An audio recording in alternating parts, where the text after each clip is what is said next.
మరి అవినీతి విషయానికి వస్తే ఈరోజు కృష్ణా జిల్లా పెద్దిరెడ్డి, జూనియర్ పెద్దిరెడ్డి ఒకరు బయటకు వచ్చారు. ఆయనే జోగి రమేష్ గారు. మరి ఆయన కుటుంబ సభ్యులు చేసిన అవినీతి ఈరోజు బయటకు రావడం జరిగింది. అదేవిధంగా వాళ్ళ అబ్బాయిని కూడా అరెస్ట్ చేయడం జరిగింది.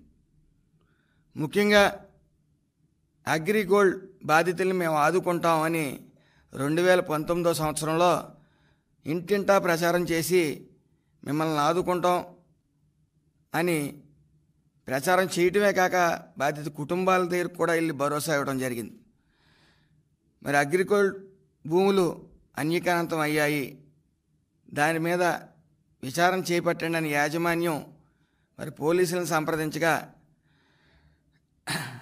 అధికారులు సుదీర్ఘ విచారణ తర్వాత ఈరోజు వాళ్ళ అబ్బాయిని అరెస్ట్ చేయడం జరిగింది. అలాగే విజయవాడ రూరల్లో అంబాపురం గ్రామంలో అగ్రిగోల్డ్కి ఉన్న భూములు ఈడీ అటాచ్మెంట్లో ఉన్నాయి.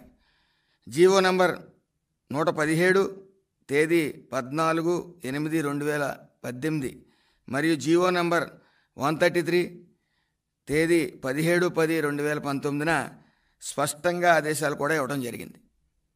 విజయవాడ రూరల్లో అంబాపురం గ్రామంలో సిఐడి అటాచ్మెంట్లో ఉన్న భూముల్ని జోగి రమేష్ కుమారుడు జోగి రాజు, అలాగే రమేష్ బాబాయ్ జోగి వెంకటేశ్వరరావు గారి పేరు మీద ఉన్న సర్వే నంబర్ 88లో 2160 చదరపు గజాల భూమిని కొనుగోలు చేశారు.